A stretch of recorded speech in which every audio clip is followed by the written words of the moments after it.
कि शंकर जी का मन नहीं लग रहा था। दूल्हे का मन जब तक नहीं लगता जब तक उसके बेस्ट फ्रेंड नहीं आ जाए। भले कितने भी बेकार हो पर उनके बिना बारात अच्छी नहीं लगती है। दोस्त कितने भी बेकार हो पर उनके बिना बारात अच्छी नहीं लगती। दोस्त दोस्त होते। अब शिव जी के तो गणों के बिना मन नहीं लग रहा, क्योंकि ब्रह्मा ब्रह्मलोक में, भगवान विष्णु वैकुंठ लोक में, इंद्र इंद्रलोक में, मेरे तो इनसे ही रिश्ता नाता है।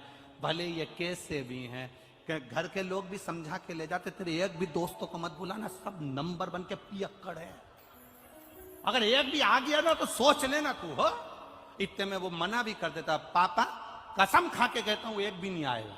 और दोस्तों ने घेर लिया चौराहे पे, मैनपुरी के मेन चौराहे पे, तेरी शादी है, अपनी क्या लाइन है बता। तो कह दिया बारात में मैं यहां से अकेला जाऊंगा और तुम तो पहुंच जाना। फिर तेरे पापा कुछ कहेंगे तो, अरे तुमसे कौन क्या कहेगा, तुम सुनो किसी की, तुम सुनो, तुम तो बस पहुंच जाओ। अब जे सब इकट्ठे होके, सारे रुद्रगण एक जगह इकट्ठे होके इंतजार कर रहे थे, शंकर जी हमको बुलाएंगे, शंकर जी हमको बुलाएंगे। शंकर जी तो बारात में भूल गए। भूल गए तो इतने में से एक डाकनी गई। और डाकनी कैसी थी, होठों पे तो काजल लगा था, लाल बिंदी, और दांत इतने लंबे लंबे, सफेद कलर के दांत, काले कलर के होठ, और बिंदी लाल, बाल खुले। ये भी सच की आई थी पार्लर से, ये भी सच की। और मुंह पे पल्लू डालकर इतना सारा जो आई, सबसे पहले लक्ष्मी जी से ही टकराई। और लक्ष्मी जी ने इससे पूछा, तुम इतनी अच्छी साड़ी पहनी है, तुम कौन हो? मृत्यु लोक की कोई अप्सरा हो? अंदर से डाकनी ने मन में सोचा, अभी तूने मुझे देखा नहीं है, जिस दिन मेरी ओरिजिनलिटी देख लेगी तू कहीं की नहीं रहेगी, अभी तूने देखा नहीं। मुंह ढका था, देख पाई नहीं। लक्ष्मी जी ने कह दिया, एक बार मैं तुम्हारा चेहरा देखना चाहती हूं। हम देवलोक की हैं, लक्ष्मी हैं, देवलोक में तो इतनी सुंदर सुंदर अप्सराएं होती हैं, पृथ्वी की अप्सरा को मुझे देखना है। इतने में डाकनी बोली, मैं अपना चेहरा नहीं दिखाऊंगी। डाकनी ने पल्लू पकड़ के रखा और लक्ष्मी जी के दिखा कि नहीं दिखा। भगवान नारायण ने कहा, लक्ष्मी क्या बात है, क्यों बहसबाजी कर रही हो? ये देवलोक की अप्सरा से ज्यादा सुंदर है पृथ्वी की अप्सरा, इसलिए इनका चेहरा देखना है। भगवान विष्णु ने ध्यान लगाकर देखा तो लक्ष्मी जी से कहा, मत देखना, तू किसी को देखने के लायक नहीं बचेगी, बिल्कुल मत देख। अब तो लक्ष्मी जी को अंदर से ईर्ष्या होने लगी, तुम्हें कैसे मालूम कि ये बहुत सुंदर है? अब तो देख के रहूंगी, जाओ। ये माताओं की थोड़ी सी आदत रहती है। ये कुछ माताएं ऐसी होती है जो बिल्कुल विपरीत चलती है, एकदम विपरीत। एक पति की पत्नी एकदम उल्टी चलती है। पति उससे कहे कि आलू की सब्जी बना दे, ये बैंगन की बना दे। पति इससे कहे दाल बना दे या कड़ी बना दे, बिल्कुल उल्टी। बहुत दुखी था बेचारा पति। गुरुजी के पास गया, गुरुजी मेरी पत्नी बहुत उल्टी चलती है, मैं क्या करूं? गुरुजी बोले, इसको गंगा नहलाने ले जा, ये जाएगी नहीं। गुरुजी ने कहा, तू कहना पूरे गांव के लोग गंगा नहाने जा रहे हैं, अपने पास समय नहीं है दुकान से, इसलिए अपन गंगा नहाने नहीं जाएंगे। अरे गुरुजी, मैंने पूरी जिंदगी कहते कहते 40 साल हो गए इसको कि गंगा नहाने चल, नहाने चल, नहीं जाए। अब की बार उल्टा चलना, तू भी, तू उल्टा चल। इसने जाकर कह दिया, पूरे गांव के लोग गंगा नहाने जा रहे हैं, अपने पास समय नहीं है, अपन गंगा नहाने नहीं जाएंगे। इतने में पत्नी बोली, कैसे नहीं जाएंगे? शादी के 40 साल हो गए, तुम मुझे लेकर कहां गए?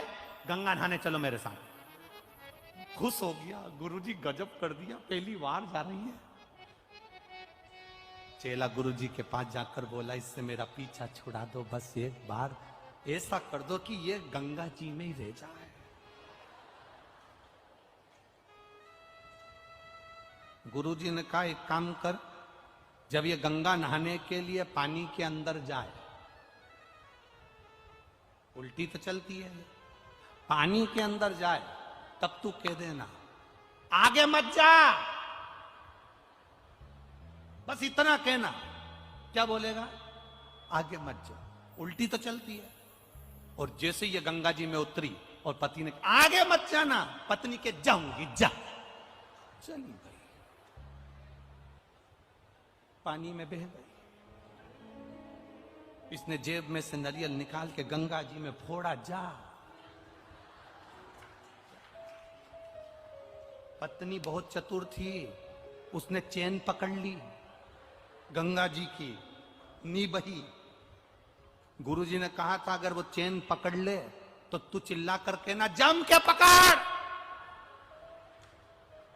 तू चिल्ला के कहना जम के पकड़। उसने चेन पकड़ी और उसने कह दिया अच्छे से पकड़ना। पत्नी बोली नहीं पकड़ना, ले। चली गई, जा, नहीं पकड़ू, जा। वो तो अच्छा है अपनी मैन पूरी की नी थी, पकड़े सो तो कहा पकड़े। अब लक्ष्मी जी कॉलेज में तो चेहरा देखे बिना रहूंगी नहीं, मुझे चेहरा देखना। अब भगवान मना कर रहे, नहीं मेरे को तो देखना है, मैं तो चेहरा देखे बगैर मानूंगी नहीं। अब लक्ष्मी जी चेहरा देखे, जो लक्ष्मी जी ने उसका चेहरा देखा, 1 सेकंड के लिए लक्ष्मी जी पृथ्वी पर नहीं टिकी, सीधे बैठ, सीधे बैठ। भगवान के पास में डाकनी ने आकर कहा प्रभु सारे रुद्रगण आपकी राह देख रहे हैं, डमरू बजाओ।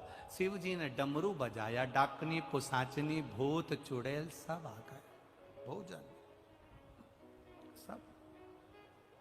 किसी के 12 मुंह, किसी के 10 हाथ, किसी के 5 पांव, किसी के आंखी आंख ढेर सारी, सब दरवाजे पर पहुंचे।